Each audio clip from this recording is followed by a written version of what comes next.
rahasia laki-laki, rahasia suami. Itu kalau dapat SMS doa seperti itu, dia kasih lihat semua temannya. Saya kalau dapat SMS begitu, saya kasih lihat semua temanku, istri yang soleha. Coba lihat bagaimana kita mau poligami kalau istri baik begini. Iya Pak Tok? Iya. Bapak pernah di SMS begitu? Ibu-ibu pernah SMS suaminya begitu? Pernah? Paling SMS-nya, Pak, jangan lupa singgah beli beras. Allah kemudian berfirman, Bismillahirrahmanirrahim, Innallaha wa malaikatahu yusalluna ala nabi, ya ayyuhalladzina amanu sallu alaihi wa sallimu taslima. Sesungguhnya Allah dan para malaikatnya bersalawat kepada Rasulullah Muhammad sallallahu alaihi wasallam, maka wahai orang-orang yang beriman, bersalawatlah kalian kepada Rasulullah dengan sebaik-baik salawat. Sadaqallahul azim. Maha benar Allah dengan segala firman-Nya. Ibu bapak, saudara-saudara sekalian yang saya hormati, pada taklim kita kali ini saya akan memberikan oleh-oleh untuk kita amalkan dalam kehidupan sehari-hari. Karena kadangkala ada orang pulang pengajian tidak ada oleh-olehnya kecuali kue. Sudah saya biasa lihat itu pengajian, pulang ditanya bagaimana pengajiannya, alhamdulillah hebat. Bagaimana ceramahnya? Jago memang itu Ustadz. Apa dia bilang? Saya sudah lupa. Ya. Bahkan ada sekarang pulang pengajian, dia menjadi juri Pak. Pulang pengajian membanding-bandingkan saja Ustadz. Wah, itu kalau Ustadz itu yang ceramah hebat. Tapi kalau ini yang satu bikin ngantuk. Itu datang dengar pengajian hanya menilai Ustadz. Bukannya mengamalkan, tapi menilai saja. Nah, kali ini saya akan memberikan oleh-oleh untuk kita amalkan. Mudah-mudahan dalam kehidupan sehari-hari bisa diterapkan. Bapak, saudara-saudara sekalian, oleh-oleh kita hari ini yang pertama, biasakan kapan dan dimanapun selalu ada wudhu. Mau ke pasar, wudhu dulu. Mau pergi kantor, wudhu dulu. Mau pergi ngajar, wudhu dulu. Mau pergi antar jemput anaknya, wudhu dulu. Bahkan ibu-ibu mau pergi gosip sekalipun, wudhu dulu. Nah sekarang, apa kelebihannya orang yang selalu ada wudhunya? Apa keutamaan orang yang selalu ada wudhunya? Buka Al-Quran. Al-Quran menjelaskan, orang yang selalu ada wudhunya, Innallaha yuhibbut tawabina wa yuhibbul mutatakhirin. Orang yang selalu ada wudhunya dicintai oleh Allah. Lalu orang kalau dicintai Allah, apa kelebihannya? Apa kelebihan orang yang selalu ada wudhunya? Orang yang selalu ada wudhunya, insya Allah dicintai oleh Allah. Lalu kalau Allah telah cinta kepada kita, apa kelebihannya? Orang yang dicintai Allah Pak, apapun dia minta pasti dikasih. Ya Allah, berikan saya kekayaan, dikabulkan. Ya Allah, sembuhkan penyakitku, dikasih. Kenapa? Sudah dicintai Allah. Namanya orang kalau dicinta, apa dia minta pasti dikasih. Contoh, ada anak muda lagi jatuh cinta sama cewek. Kebetulan ceweknya mata duitan. Dia bilang ceweknya, Kak, betul kau sayang saya? Betul. Kalau betul abang sayang saya, belikan saya pulsa. Tidak ada duitnya sang cowok, terpaksa dia pinjam sama temannya. Bos, pinjam dulu uangmu 100.000. Bulan depan saya ganti 200.000. Untuk apa? Daripada dia putuskan cintaku, biarlah saya ganti kau 200.000. Terpaksa pinjam duit. Untuk apa? Menyenangkan hati yang dicintai. Ustadz, saya selalu ada wudhu. Tiap hari saya ada wudhu Ustadz. Tapi yang saya minta tidak dikasih. Percayalah apa yang kita minta tidak baik buat kita. Contoh, selalu saya contohkan. Tamat SMA dulu Pak, saya daftar tentara, menjadi akabri penerbang. Begitu tes fisik tidak lulus. Kenapa? Ceper. Tidak cukup tinggiku. Saya protes kepada Allah. Ya Allah, Kenapa kau takdirkan saya dalam keadaan pendek? Saya 14 bersaudara, Pak. Saya yang paling pendek. Saya anak ke-13. Kenapa ketawa? Bagus itu kalau banyak anak. Daripada cuma 2. Coba kalau 14 anak, Pak. 1 anggota DPR, 1 lurah, 1 jaksa, 1 polisi, 1 tentara, 2 penghafal Quran, 4 mubalik. Hebat, Pak. 14 anak, 1 tenggelam, masih ada 13. 1 digigit buaya, masih ada 12. 1 di penjara, masih ada 11. Tapi coba kalau cuma 2, 1 tenggelam, 1 di penjara, habis. Orang dulu itu banyak anak, banyak rezeki. Ibu saya sekarang, Pak, tiap bulan 14 juta gajinya. Tiap bulan. Dari mana? 1 anak 1 juta. 14 juta dia terima 1 bulan. Kalah gaji pegawai, Pak. Dia bilang ibuku, andai saya tahu begini, saya kasih banyak dulu anakku. Nah, dari 14 bersaudara, saya yang paling pendek. Saya protes kepada Allah. Ya Allah, kenapa kau lahirkan saya dalam keadaan pendek? Kau tidak rugi jadi kalau saya jadi tentara. Teman saya lulus, Pak. Padahal itu teman saya tidak pernah dia kalah nilaiku. Lulus polisi. Sekarang dia serse di Sulawesi Barat. Reserse. Sudah bunga-bunga dia di sini 2. Pakai baret merah. Saya lulus pakai baret putih. Tapi alhamdulillah dengan baret putih yang saya pakai, mulai baret hitam sampai baret putih, ku caramai kau semua. Allah kasih yang terbaik. Saya gagal jadi tentara, daftar lagi saya jadi dokter. 3 kali saya ikut UMPTN. Malah saya lulus di Sospol. Temanku yang jadi dokter, kira-kira 3 tahun yang lalu, saya telepon, Ramadan, Dok, kembali lebaran sama keluarga? Tidak, Ustadz. Rugi-rugi tuh cari uang tidak kumpul lebaran sama keluarga. Apa dia bilang? Mahal, Ustadz. Untuk sampai ke kampung 16 juta tiket. Dalam hatiku, alhamdulillah, untung saya tidak jadi dokter. Untung saya jadi Ustadz. Sekarang saya keliling-keliling ceramah, Pak. Allah kasih yang terbaik. Maka kalau mau dicintai Allah, biasakan ada wudhu. Kalau Allah telah cinta sama sampean, apa yang Bapak minta pasti dikasih. Kalau tidak dikasih, jangan sangka buruk. Pasti yang Bapak minta tidak baik buat Bapak. Anak daftar tentara tidak lulus, bukan di situ yang terbaik. Anak daftar PNS tidak lulus, bukan di situ yang terbaik. Percayalah, Allah memberikan yang terbaik. Yang kedua, orang yang selalu ada wudhunya. Setelah dicintai Allah, maka orang yang selalu ada wudhunya, insya Allah terpelihara dari dosa dan maksiat. Kok bisa? Contoh, Pak. Bapak kalau ada wudhu, kan tidak mau jabat tangan sama perempuan. Coba lihat.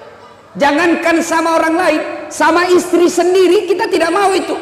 Sudah wudhu, ada istri, aja, kajenekku, jangan, ada wudhuku, padahal dengan istri, apalagi dengan orang lain. Kalau ada wudhu, terpelihara dari dosa, maka mulai besok, Pak, amalkan itu, kemana-mana ada wudhu. Saya rasakan waktu saya sekolah kuliah, kalau saya naik angkot, tidak mau saya duduk dekat sama cewek. Cewek di sini, saya di sini. Terpaksa duduk dekat cewek, kenapa itu yang kosong kita mau ujian? Oke, duduk sama cewek, tapi saya waspada. Saya selalu waspada, Pak. Tiba-tiba sopirnya mendadak, saya pegang itu besi. Tahan. Kenapa? Saya ada wudhu. Tapi kalau tidak ada wudhuku, Pak, belum direm, saya nyasar duluan. Coba. Jadi orang yang selalu ada wudhunya, insya Allah terpelihara dari dosa dan maksiat. Yang ketiga, orang yang selalu ada wudhunya, insya Allah terhindar dari kekafiran ketika wafat. Kok bisa? Ajal kita tidak tahu kapan menjemput. Ajal kita tidak tahu kapan datangnya. Tapi kalau ada wudhu, ajal menjemput, kita dalam keadaan suci. Sebelum saya lanjut ini, Pak, ini bapak-bapak yang bawa anak. Bedanya bapak saya dulu waktu saya kecil, Pak, saya ini tidak pernah mondok, Pak, tidak pernah mondok. Bahkan saya pernah tamat SD, pernah bertengkar bapak saya berdebat. Karena saya mau masuk pesantren tapi tidak dikasih masuk pesantren. Kenapa? Pesantren waktu itu mahal. Tidak bisa bapak saya bayar. Bayangkan 14 bersaudara, bapak saya petani penggarap. Tahu namanya petani penggarap, Pak? Sawahnya orang dia kerja, kalau naik 10 karung, ya 9 karung untuk yang punya sawah, 1 karung untuk bapak saya.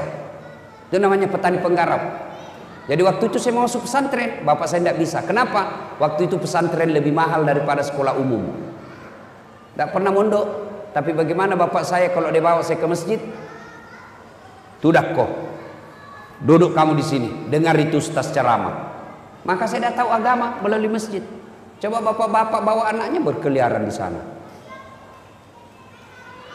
Itu bedanya kita orang Kristen, Pak. Itu orang Kristen kalau dia bawa anaknya ke masjid, dia ke gereja, dikasih duduk di sampingnya itu. Duduk kok, dengar pendetamu. Coba lihat anak-anak Nasrani kalau dia ke pendeta, ke gerejanya. Duduk samping. Kalau kita duduk dengar ceramah, anaknya kopi main. Siapa anak itu? Tidak ada yang mau akui itu. Coba, siapa anak? Tidak ada yang mau ngakui. Mestinya duduk di samping kita, dengar. Masa kalau ulang tahun anak kita mampu kita kasih hadiah, dengar ceramah kita tidak kasih hadiah. Nah, Bapak saudara-saudara sekalian, nah, kita tidak tahu ajal kapan menjemput.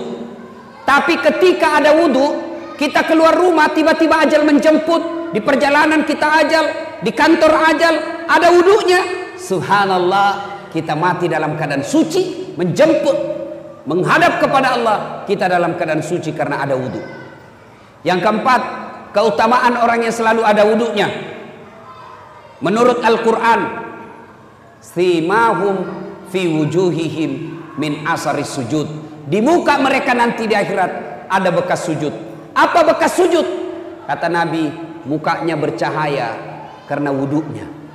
Dijelaskan dalam kitab, umat Islam nanti menghadap Qadir Rabbul Jalil, dia tidak perlu mengaku ya Muhammad saya umatmu, tapi tanda-tandanya bercahaya wajahnya.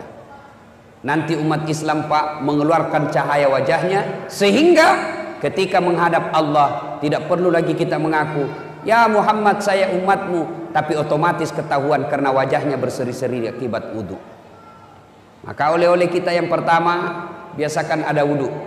Ibu-ibu ini biasanya kalau ada pengantin banyak perempuan tidak sholat. Kenapa? Gara-gara make up.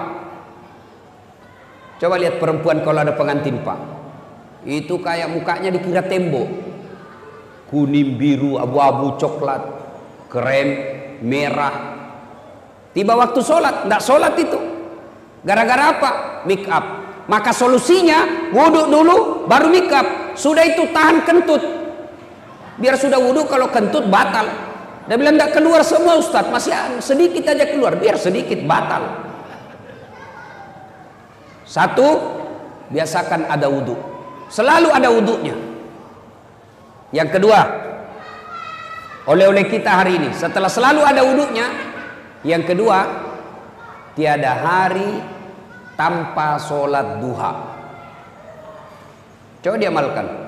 Bapak-bapak bekerja tujuannya apa? Memperbaiki dunia. Merantau dari Jawa, merantau dari Sulawesi, datang ke sini untuk apa? Memperbaiki dunia. Lalu siapa yang punya dunia? Allah Subhanahu wa ta'ala. Allah memberikan resep, kunci.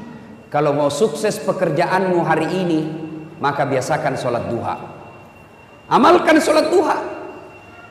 Bagaimana caranya sholat duha? Semua sudah tahu lah. Waktunya aja yang berbeda. Kalau tahajud, syaratnya harus sudah tidur. Waktunya malam hari. Berapa lama tidur? Biar 10 menit. Bapak tidur jam 12. Jam 12.15 menit bangun, sudah boleh sholat tahajud. Tapi waktu paling bagus sepertiga di akhir malam, kira-kira jam 4 subuh. Nah, itu paling bagus. Tapi kalau kita terbangun jam 1, boleh. Berapa rakaat? 2 sampai dengan 8. Artinya apa? 2 rakaat salam, 2 rakaat salam, 2 rakaat salam, 2 rakaat salam.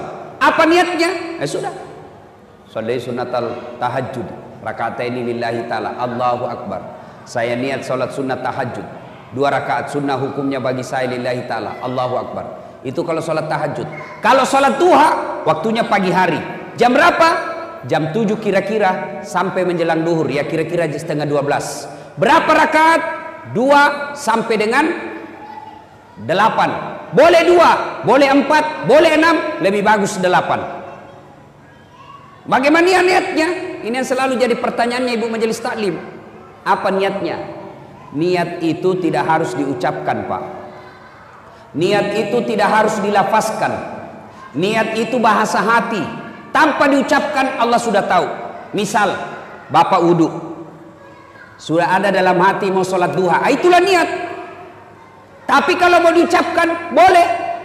Sholli sunnatal duha, raka'ataini lillahi ta'ala, Allahu Akbar. Saya niat sholat sunnah duha, 2 rakaat sunnah hukumnya bagi saya lillahi ta'ala, Allahu Akbar.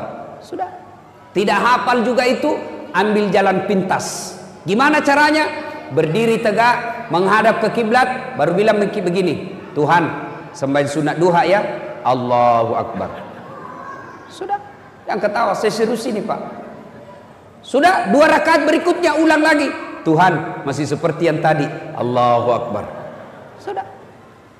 Daripada tunggu hafal usalli, kalau tidak hafal Bapak tidak sholat. Boleh bahasa Indonesia, boleh. Kalau niat boleh bahasa apa saja. Bahasa Jawa monggo, bahasa Bugis silahkan, bahasa Indonesia boleh, bahasa Inggris kalau tahu niat. Tapi kalau takbir Allahu Akbar, sudah tidak boleh bahasa masing-masing. Kan pernah itu ada ulama di Jawa mengajarkan boleh sholat pakai bahasa masing-masing. Bagaimana kacaunya sholat dalam masjid kalau kita pakai bahasa masing-masing, Pak? Yang jadi imam pakai bahasa Arab, Allahu Akbar. Makmum datang orang Sulawesi, dia takbir pakai bahasa Bugis, Pungallahu ta'ala malopo. Woi, datang orang Padang, dia takbir pakai bahasa Padang, Allah nan gadang. Woi, datang orang Betawi, anak gaul dari Betawi, dia takbir pakai bahasa Betawi, Allah gede banget gitu loh. Kan kacau sholat. Tapi kalau niat bahasa apa saja boleh. Saya niat sholat sunnah duha, sunnah hukumnya bagi saya lillahi ta'ala, Allahu Akbar. Sudah baca doa iftitah, sudah baca doa iftitah, baca Al-Fatihah, sunnah wa duha. Kalau tidak hafal surah apa saja, bahkan boleh tanpa surah pendek, boleh. Minimal selesai Al-Fatihah, minimal 1 ayat, 1 ayat, bukan 1 surah. Mana disebut 1 ayat? Waladhdallin, amin. Bismillahirrahmanirrahim. Alif lam mim. Allahu Akbar. Boleh. Rakaat berikutnya waladhdallin, amin. Bismillahirrahmanirrahim. Yasin. Allahu Akbar. Boleh. Tapi tentu beda pahalanya kalau Bapak panjang hafalannya. Kenapa? 1 huruf 7 pahala. Jadi makin panjang, makin banyak pahalanya. Yang penting jangan baca yang Bapak tidak hafal. Wattini, agak berat ini Pak. Hafal-hafal setengah wattini, baku sambung dengan walasr. Atau al-kafirun, berat juga ini Pak. Biasa mutar tidak mau sampai.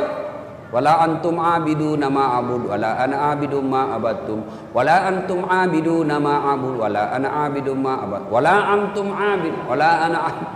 Dia bilang istrinya, kenapa itu tak putar-putar tidak mau sampai? Dia bilang, ini juga lah aku pikir. Kacau salatnya ya. Tapi kalau tidak hafal wadduha, surah apa saja. Al-Ikhlas rakaat pertama, rakaat kedua Al-Ikhlas lagi, boleh. Sudah. Minta kepada Allah 2 rakaat, Assalamualaikum warahmatullahi, Assalamualaikum warahmatullahi. Berdoalah. Berdoa harus bahasa Arab, tidak. Minta sesuai kebutuhan kita. Jangan minta sesuai yang apa yang diajarkan buku. Belum tentu apa yang ada dalam buku kita paham. Lebih baik kita curhat. Ya Allah, saya sudah capek jadi orang miskin ya Allah. Gimana saya mau bersedekah kalau saya miskin selamanya ya Allah? Bukakan pintu-pintu keutamaan dunia bagi saya Allah. Murahkan rezekiku ya Allah. Insya Allah kalau laku tanahku tahun ini saya kasih umrah orang tua saya. Masa Allah tidak kabulkan doa kita? Coba minta Pak. Tidak usah minta sama wali kota. Tak usah minta sama gubernur. Politisi baik sebelum dipilih Pak kalau kampanye. Baik betul. Caleg-caleg ini sekarang Pak, gampang tahu caleg Pak. Mau tahu tanda-tandanya caleg gampang. Kalau tiba-tiba ketemu ndak kenal senyum, gampang senyum, ngajak traktir pasti caleg. Udahlah, daripada mengharap sama politisi, mending kita berdoa kepada Allah. Selesai salat duha, minta kepada Allah. 2 rakaat salam, minta. Naik lagi sholat, 2 rakaat, minta lagi, ulang-ulang. Masa Allah tidak kabulkan? Kalau Allah sudah janji, ud'uni astajib lakum, minta kau kepadaku, pasti saya kabulkan. Itu janji Allah. Kalau Allah yang janji, pasti dikasih. Saya bukan mau takabur Pak, ini memperkenalkan diri saja. Itu tadi MC, masih kurang gelar saya disebutnya Pak. Tuh kalau gelar saya disebut panjang betul Pak. Kalau disebut gelarnya Dr. Dasat Latif, nggak usah sebut hajinya, karena hajinya sudah 7 kali. Jadi kalau dipasang hajinya 7, hahaha. Belum lagi umrohnya, nggak usah. Dr. Dasat Latif, SOS, sarjana sosial, SAG, sarjana agama, MSI, Master Science, PhD, Philosophy of Doctor. 2 doktornya Pak, 2 sarjananya. Kok bisa? Sholat duha rumusnya. Dulu waktu saya sekolah Pak, SMA dan kuliah, kalau bunyi bel, istirahat. Kawan-kawan saya lari ke kantin, saya masuk ke musalla. Saya berdoa kepada Allah, ya Allah, saya terima nasibku orang miskin, saya terima nasibku orang kampung, tapi jangan pula engkau miskinkan ilmuku. Jadikan diri hamba sebagai pusat ilmu pengetahuan. Jadikan diri hamba kebanggaan buat orang tua saya. Murahkan rezekiku dalam menuntut ilmu ya Allah. Sudah saya berdoa 2 rakaat saja, 2 rakaat 5 menit, berdoa 3 menit, paling 8 menit, masih ada waktu 22 menit. Selesai sholat, selesai berdoa, baru saya ke kantin kalau ada uang.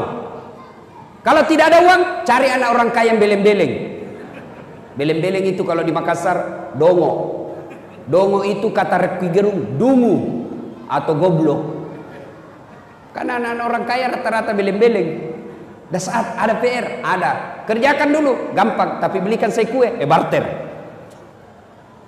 Sholat duha.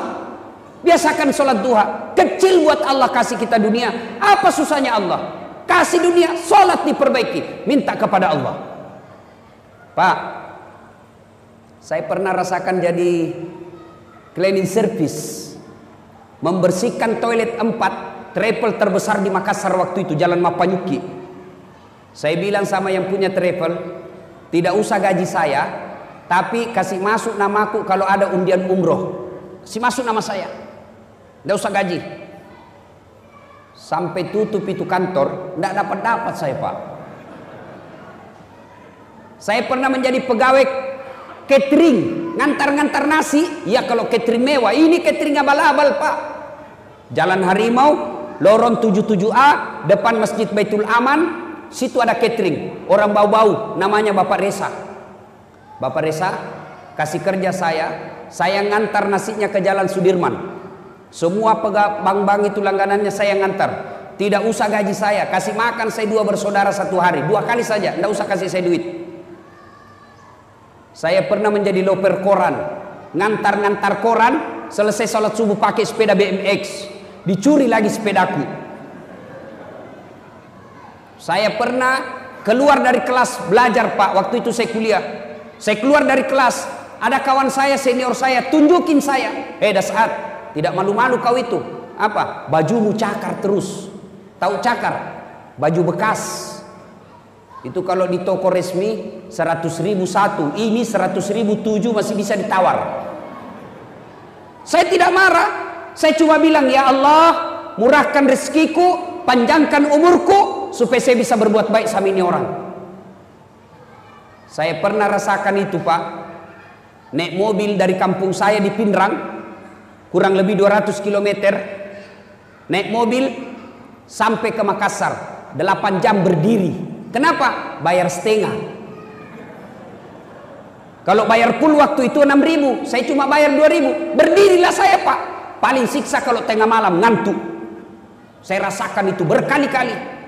Demi Allah saya sering rasakan. Saya pulang sekolah, pulang kuliah, mau pulang kampung, ceritanya mau minta duit sama bapak saya. SPP waktu saya itu 92.000, 90.000 satu bulan, satu semester.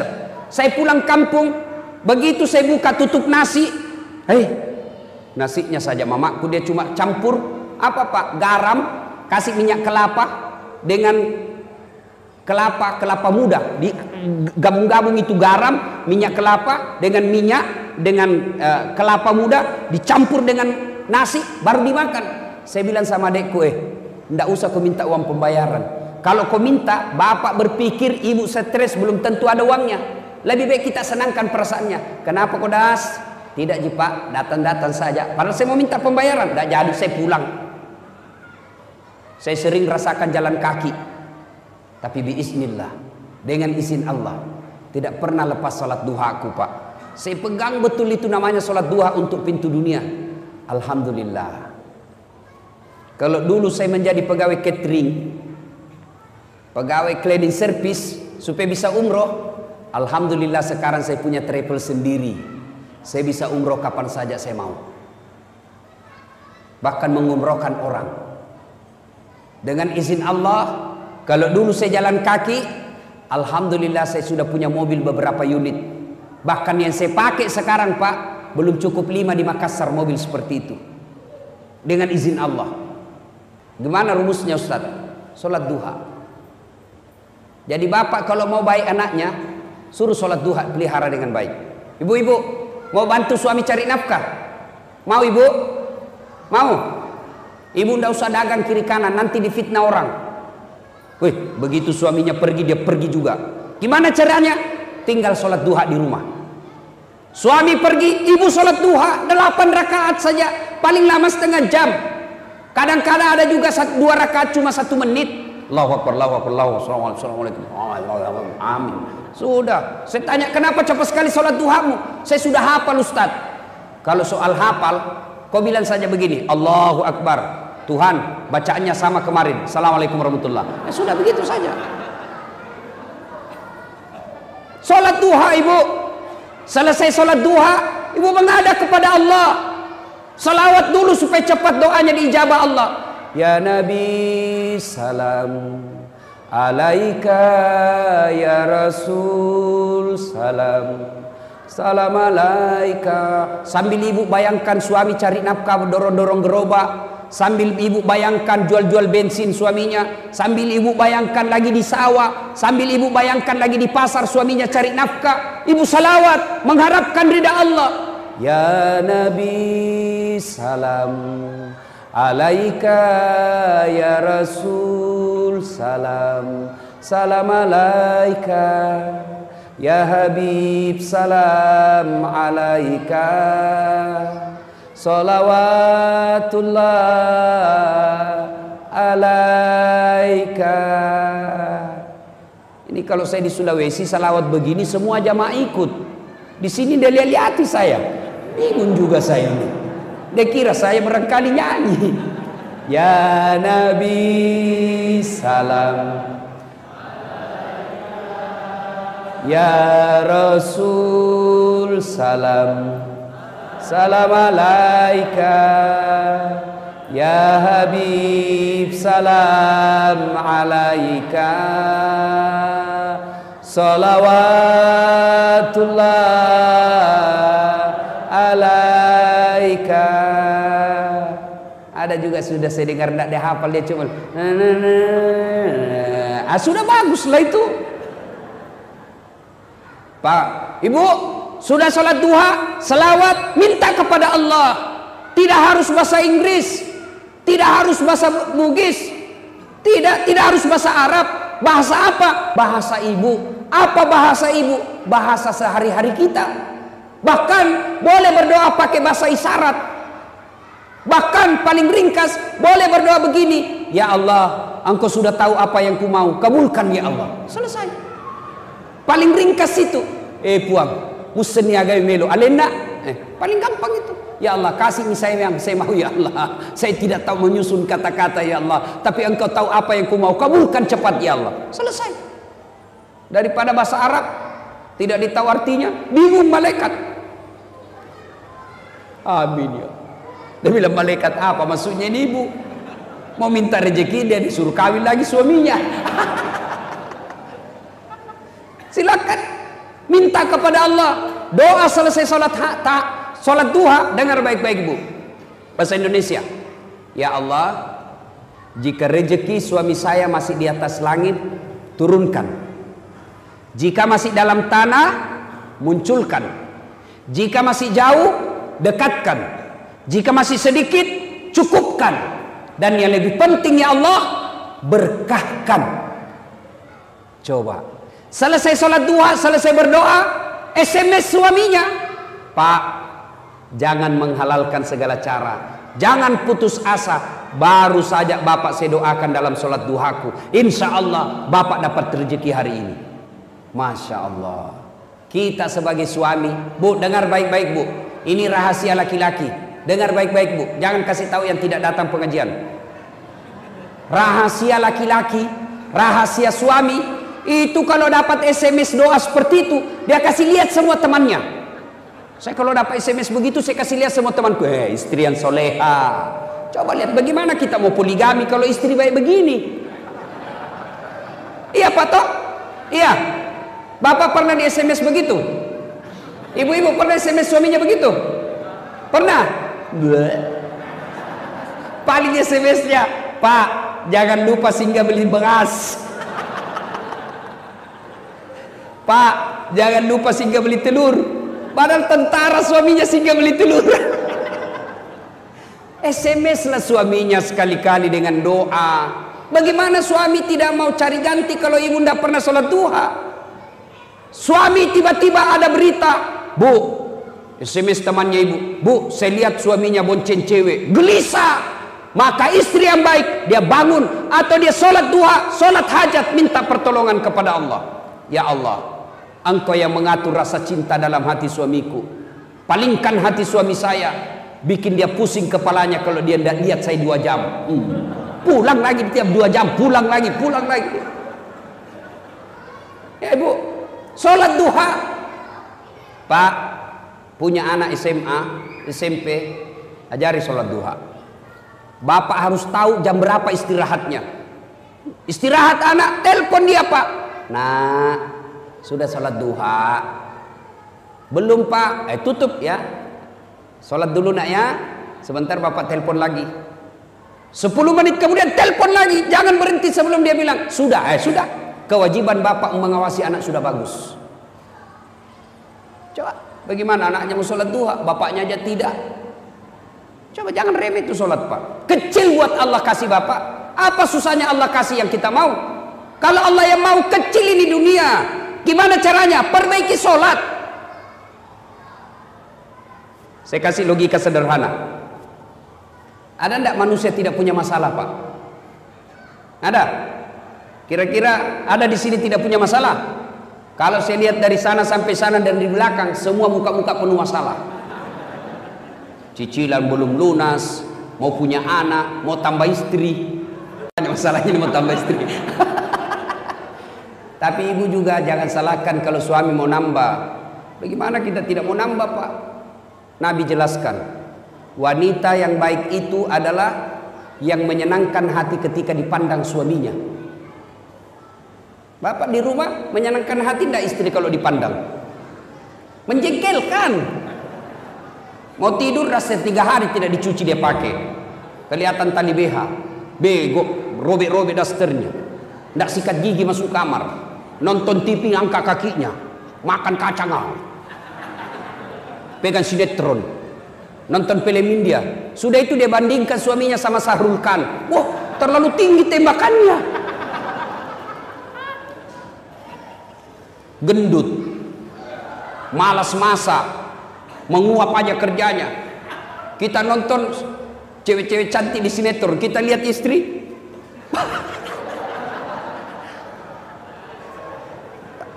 yang ngangkat keteknya Pak sambil menguap. Bagaimana suami tidak tekanan batin? Bu, lain kali kita bahas bagaimana menjadi istri yang soleha. Nah, ibu bapak, saudara-saudara sekalian, ada enggak rumah tangga tidak ada masalahnya? Ada? Jangankan kita, Pak, Nabi ada masalah dalam rumah tangga. Saya kasih contoh. Pak, istri cantik. Kira-kira istri cantik masalah apa bukan? Masalah, Pak. Kenapa? Digoda orang. Apalagi kalau suaminya jelek. Wow, lebih masalah lagi itu, Pak. Berarti bagus kalau suami jelek, istri jelek, Pak. Istri cantik masalah. Berarti bagus kalau istri jelek. Istri jelek dihina orang, Pak. Kita lagi yang malu jalan sama dia. Duluan aja, Bu. Saya menyusul. Kenapa? Jelek. Istri cantik masalah, istri jelek masalah. Berarti bagus kalau tidak ada istri. Lebih masalah lagi, Pak. Berarti bagus kalau banyak istri. Wow, lebih masalah. Ditelepon kita sama tetangga, Pak, ada istrimu di sini, istri pertama sama istri kedua baku tarik rambut di pasar. Itu masalah. Ada istri masalah, tidak ada istri masalah, jelek istri masalah, cantik istri masalah. Semua masalah, Pak. Ini adik-adik mahasiswa, bapak-bapak yang sudah kerja. Waktu kuliah apa masalahnya? Kira-kira waktu kuliah apa masalahnya? Mau jadi sarjana. Sudah sarjana selesai masalahnya? Belum. Mau dapat kerja pegawai. Sudah jadi pegawai selesai masalahnya? Belum. Muncul masalah baru. Mau kepala bagian. Sudah jadi kepala bagian selesai masalahnya? Tidak. Mau jadi kepala dinas. Sudah kepala dinas selesai masalahnya? Belum. Muncul masalah baru. Mau jadi sekda. Sudah jadi sekda selesai masalahnya? Tidak. Mau jadi bupati. Sudah jadi bupati selesai masalahnya? Tidak. 2 periode dong. Ayo. Sudah 2 periode selesai masalahnya? Belum. Mau jadi gubernur. Dulu apa masalahnya? Mau punya mobil. Sudah punya mobil selesai masalahnya? Tidak. Cicilannya kasih pusing. Sudah lunas selesai masalahnya? Tidak. Jelek lagi dilihat mobilnya. Tidak ada orang tidak ada masalahnya, Pak. Ustadz tidak ada masalahnya. Banyak masalahnya, Pak. Kadang-kala ditipu. Kadang-kala diundang seada-adanya. Diundang pakai motor tua. Saya pernah diundang jemput pakai Vespa tua, Pak. Ribut sekali. Tung, tung, tung, tung, tung, tung, tung. Saya bilang, hehehe, kasih mati itu motormu, kau ganggu komplek. Dia bilang, kalau dikasih mati, Ustaz tidak mau menyala. Motor tua, Pak. Buru-buru, Ustaz, naiklah saya. Tak, kipas-kipas saya punya sarung. Dia paksa jalan motornya, motor tua Vespa. Dalam hati saya, mati dia. Mati betul mesinnya. Pas mati, dia berdiri baru dia bilang, minta maaf Ustaz, tolong dulu dorong. Itu masalah, Pak. Ustaz masalah, pegawai negeri masalah, tentara masalah, semua orang ada masalah. Nabi pun ada masalahnya. Dalam rumah tangga beliau pernah kelaparan 3 hari sehingga Hasan Hussein pucat. Lama tidak makan, cuma minum. Coba. Dalam rumah tangga romantis, Nabi pernah difitnah Aisyah selingkuh. Dalam rumah tangga kekeluargaan, beliau Rasulullah diusir oleh pamannya, pindah dari Mekah ke Madinah. Siapa yang usir? Abu Lahab dengan Abu Sofyan, sepupu satu kalinya Nabi. Coba, semua ada masalah, Pak. Apalagi kita. Berarti masalah itu bukan masalahnya. Masalah kita bukan masalah itu, tapi masalah kita adalah bagaimana cara mengatasi masalah. Itu yang jadi masalah. Bagaimana cara mengatasi masalah? Mengatasi masalah tanpa masalah. Oh, tahu juga orang Pegadaian di sini ya. Nabi ada masalahnya, beliau bagaimana solusinya? Ambil wudhu, sholat hajat 2 rakaat, ngadu kepada Allah. Itu Nabi ada masalah, beliau wudhu, ngadu kepada Allah. Kalau kita ada masalah, ambil Facebook, update status, teganian kau, rindu sama suaminya, di mana di kau? Mau malam, update status, kesepian banget, disleding sama temannya, boleh juga tuh diganti. Selingkuh berawal dari Facebook. Ini kita ini kan selalu berdoa, Pak. Manusia akhir zaman rajin berdoa. Berdoanya di mana? Di status. Sibuknya itu Tuhan mau baca statusmu. Mengadu kepada Allah. Salat duha, salat hajat, minta kepada Allah. Kalau Allah yang kabulkan kecil. Dua bapak saya tanya. Ada yang pernah tidur di sini 24 jam tidak pernah bangun-bangun? Ada? Ada enggak yang pernah tidur di sini Pak 2 hari tidak pernah bangun-bangun? Ada? Kecuali pingsan atau koma. Tidak masuk akal. Tapi kalau Allah yang mau, ada manusia yang tidur bukan 2 hari, bukan 1 bulan, bukan 1 tahun, bukan 100 tahun. Berapa? 309 tidur tidak pernah bangun-bangun. Ashabul Kahfi buka Quran. Tidak masuk akal, tapi kalau Allah mau, jadi. Sini saya tanya, ada tidak manusia bisa hidup kalau dibakar api yang sangat besar? Kira-kira bisa? Bisa tidak? Tidak mungkin, pasti mati kalau dibakar api. Tapi kalau Allah yang mau, Ibrahim alaihissalam dibakar dalam api yang sangat besar, keluar kedinginan. Kalau Allah mau. Tidak percaya? Buka surah Al-Anbiya. Apa lagi? Pak, perempuan tidak pernah disentuh laki-laki, bisa hamil tidak? Perempuan tidak pernah disentuh laki-laki, bisa hamil? Tidak mungkin kata ilmu kedokteran. Tapi kalau Allah yang mau, Siti Maryam, wanita suci, tidak pernah disentuh laki-laki, lahir Isa alaihissalam. Coba kalau Allah mau. Cuma sekarang banyak mau saingan Siti Maryam, hamil tidak ada suaminya, beleng-beleng. Kalau Allah yang mau, tidak ada mustahil. Maka Allah cuma minta ista'inu bis-sabri was-salah. Perbaiki sholat. Ada sakit asam urat di sini? Ada? Prostat, kolesterol, gula, kecil buat Allah, kecil. Kecil buat Allah sembuhkan itu. Gimana caranya? Jangan ke dokter dulu, ngadu dulu kepada Allah dalam sholat tahajud, baru ke dokter. Memangnya dokter yang sembuhkan kita? Bukan dokter yang sembuhkan. Siapa yang sembuhkan? Allah. Kalau dokter yang sembuhkan, mestinya tidak ada dokter yang sakit. Tapi buktinya mantan Menteri Kesehatan Republik Indonesia meninggal gara-gara penyakit. Menteri Kesehatan, Pak, mestinya tidak sakit meninggalnya. Sakit, Pak. Kalau Allah mau, coba. Dan sampai detik ini, mohon maaf kalau ada dokter di sini, sampai detik ini saya belum pernah dokter yang hebat, ketemu dokter yang hebat. Kenapa? Begitu saya ke dokter, saya juga yang kasih tahu penyakitku. Iya toh? Assalamualaikum dok. Waalaikumsalam. Kenapa Ustaz? Mas Ustaz, kenapa Ki Ustaz? Ini tidak enak, serasa perutku mencret-mencret. Kenapa bisa? Dalam hatiku, urusanmu ke dokterku. Tapi kan tidak. Dia tanya berapa berat badan, berapa umur. Kenapa? Beda umur, beda berat badan, beda dosis obat. Kenapa disuruh? Nah ini obat, datang lagi 3 hari akan datang. Kenapa? Apa dokter mau duit? Bukan. Kenapa? Mau dilihat efeknya ini obat, cocok apa tidak. Kalau tidak, ganti obat. Tapi Allah, tanpa Bapak beritahukan, Allah tahu apa penyakit Bapak. Maka lebih minta kepada Allah. Nah, kalau urusan dunia, adik-adik, kecil ini dunia. Kecil buat Allah kasih kamu insinyur, kecil buat Allah kasih mobil, kecil buat Allah lunasin utang. Caranya apa? Ngadu kepada Allah, sholat diperbaiki. Gimana mau baik dunia kita? Kita anggap renteng itu sholat. Tak mungkin.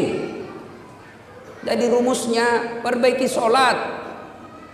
Gimana mau sholat duha 5 waktunya saja bolong-bolong? Saya kasih contoh. Kenapa hidup kita tidak susah seperti ini? Susah betul lunas utang, susah punya rumah, susah punya mobil, susah punya anak yang baik. Kenapa? Karena kita jauhi Allah. Contoh. Suatu ketika saya pergi mencukur, gunting rambut. Yang cukur saya antara laki-laki dengan perempuan. Tahu kan makhluk seperti ini? Calabai. Saya bilang wandu, wanita doraka. Laki bukan, perempuan bukan. ACDC. Makhluk seperti ini kan cerewet Pak. Waktu dia cukur saya cerewet betul. Semua dia komentar. Saya diam-diam saja dengar. Nanti saya tersinggung waktu dia bilang, Ustadz, saya tidak percaya Tuhan Maha Pengasih. Langsung saya pukul tangannya. Hah? Sembarang dia bilang ini bencong. Kenapa bilang begitu? Kalau Tuhan Maha Pengasih Ustadz, kenapa ada peminta-minta di jalan? Dalam hatiku, benar juga ini orang. Tapi tidak usah diajak ke debat. Apa gunanya jenis kelaminnya aja tidak jelas. Bikin habis-habis kuota.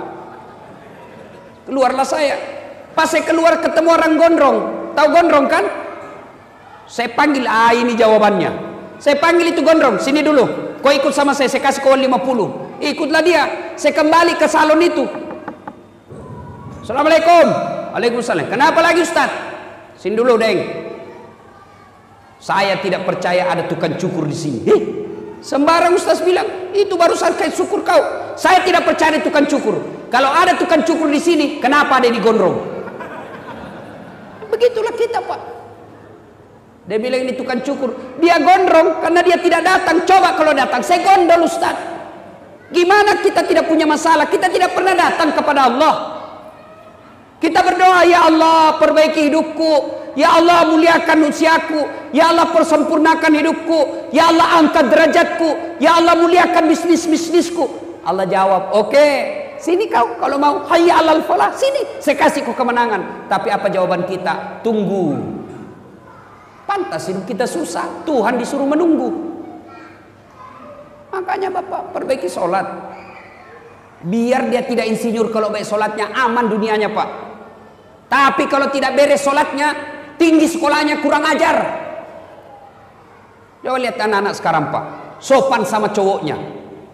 Kalau sama cowoknya, terserah abang aja deh, saya ikut aja, mana yang abang menurut cocok. Itu sama pacarnya, sama bapaknya kurang ajar. Mana buktinya? Periksa HP-nya anak-anak bapak di rumah. Kira-kira siapa wallpapernya Pak? Anak-anak bapak di rumah buka handphonenya, siapa gambarnya di sini? Gambarnya bapaknya. Anak mahasiswa saya periksa. Wih, gagah betul cowoknya Pak. Wih, gagahnya cowokmu dek. Dia bilang enggak, galungnya ini Ustaz. Siapa ini? Lee Min Ho. Oh, siapa ini Lee Min Ho? Artis Korea. Oh, artis. Dia kenal kok?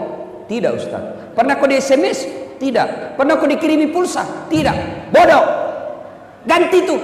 Bapakmu di situ kau pasang. Bapakmu kasih sekolah kau. Gak hapus itu. Ganti mau fotonya bapakmu. Dia hapus. Tunggu paling Ustaz. Dia cari fotonya bapaknya. Oh tidak ada Ustaz, sudah dihapus. Bapak ibu saudara-saudara sekalian, perbaiki sholat.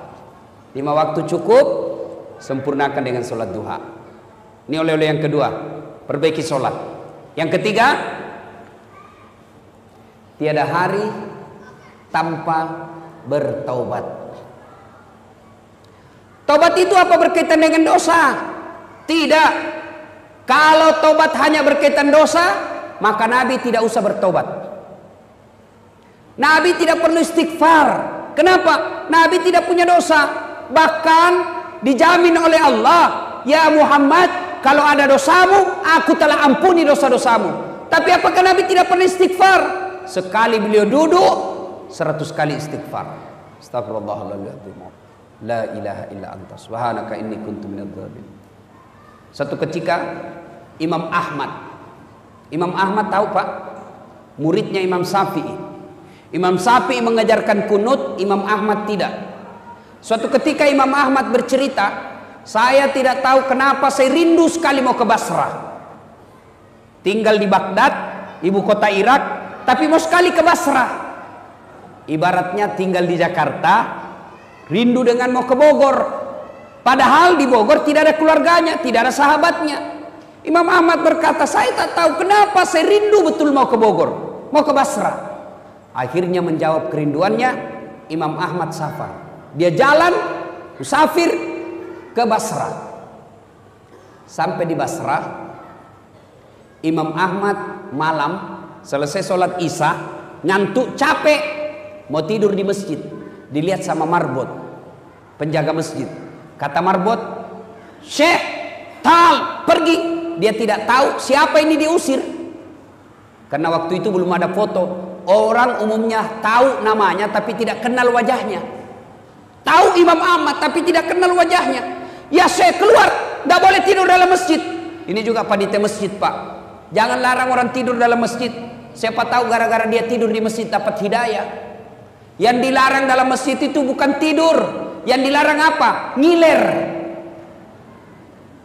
Kalau dia bisa tidur tidak ngiler, sudah. Bagaimana caranya? Suruh menghadap ke atas. Atau dia kasih bantal ininya. Nah, begitu dia keluar. Sudah. Kenapa ngiler dilarang? Karena najis. Jadi kalau dia bisa bawa bantal dia tidur di masjid, silakan. Ada orang tidak bisa tidur di rumahnya, dia cari ketenangan, dia datang masjid bisa tidur. Masa kita larang? Saya sudah berapa kali ke Masjidil Haram, Masjid Nabawi, tidak ada ditulis dilarang tidur. Sudah tidak apa-apa, Pak. Siapa tahu dia bisa tenang di dalam masjid. Cuma jangan tiap malam, apalagi sampai masak di dalam masjid. Nah, itu saya juga tidak setuju. Ada juga yang datang masak, gantung celana dalam di pinggir di pagar masjid. Nah, itu Islam tidak seperti itulah. Ya. Tapi masih lebih baik daripada dia peminum. Nah, ibu bapak saudara-saudara sekalian, ini marbot berkata, "Yalah, pergi kau Syekh." Tidak boleh. Dia bilang, "Saya musafir." Tidak boleh, keluar. Didorong. Akhirnya Imam Ahmad tidur di teras. Dia bilang, "Tidak boleh, di teras juga tidak boleh. Keluar kau." Dilihat sama penjaga tukang roti di depan masjid. Kata tukang roti, kasihan betul ini bapak. Diusir-diusir. Akhirnya apa dia bilang? "Ya setan, Pak Tua sini." Dan dia juga tidak tahu siapa ini. "Syekh, kalau mau tidur di rumah sempit, silakan ikut di rumah saya. Tapi rumah saya sempit, silakan." Pergilah Imam Ahmad tidur. Pagi hari ada yang menarik perhatiannya Imam Ahmad. Apa itu? Ini tukang roti. Selama dia bikin roti, kalimat istighfar yang keluar dari mulutnya. Dia ngambil terigu, astagfirullah.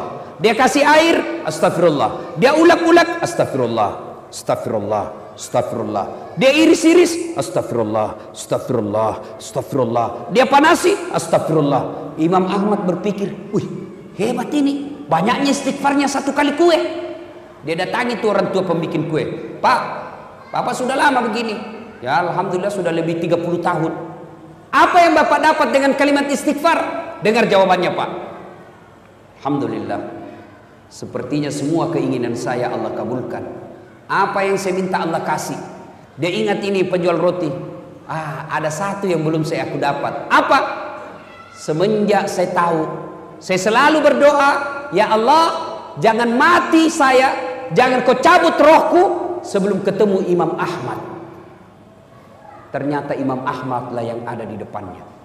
Mendengar ini, Imam Ahmad menetes air matanya dan berkata, "Allahu Akbar. Pantas saya rindu datang ke sini. Saya jalan kaki datang ke sini, didorong-dorong keluar ke masjid. Ternyata untuk menjawab doamu yang ingin ketemu dengan Imam Ahmad, kabibat dengan istighfar." Maka Bapak, kalau ada sudah 2 tahun berdoa tidak dikabulkan, maka sebelum berdoa banyak-banyak istighfar. Astaghfirullah Rabbal baraya, astaghfirullah minal khataya. Coba ibu-ibu, kalau suaminya marah, "Mama, astaghfirullah Rabbal." Naik suaranya suami, astaghfirullah. Oh, itu insya Allah. Bapak juga kalau istri sudah istighfar, mestinya bapak kuling daun. Tambah kurang ajar. Wah, itu bapak kesurupan namanya itu. Coba istighfar, Pak. Salah satu senjata melawan setan, kalimat istighfar. Nabi pernah dialog dengan iblis. "Iblis, kalimat apa yang paling kau takuti di antara kami?" Nabi bertanya, "Apa yang paling kau takuti di antara kami?" Iblis menjawab, "Kalimat istighfar." "Kenapa?" "Setengah mati aku suruh kau berdosa, setengah mati ku kumpul-kumpul dosamu, ternyata dengan kalimat istighfar habis lagi." Maka Bapak biasakan itu sambil duduk istighfar. Astagfirullah, astagfirullah, astagfirullah, astagfirullah. Ibu-ibu sambil nunggu anaknya jemput sekolah, duduk sambil istighfar. Insyaallah istighfar menghapus dosa, mempercepat dikabulkannya doa. Ibu bapak saudara-saudara sekalian, banyak hal yang ingin kita sampaikan, tapi waktu yang terbatas. Inilah tausiah kita ulang. Oleh-oleh kita hari ini, biasakan kapan dan dimanapun selalu ada wudhu. Yang kedua, tiada hari tanpa solat duha. Sempurnakan solat 5 waktu, lengkapi dengan solat-solat sunnah. Dan yang ketiga, tiada hari tanpa istighfar atau bertobat. Mudah-mudahan mampu kita amalkan ini. Kalau 3 hal ini kita amalkan, janji Allah, maqamam mahmuda, saya angkat derajatmu. Derajat di dunia, insya Allah derajat di akhirat kelak. Ibu bapak saudara-saudara sekalian, inilah tausiah kita, mudah-mudahan ada manfaat.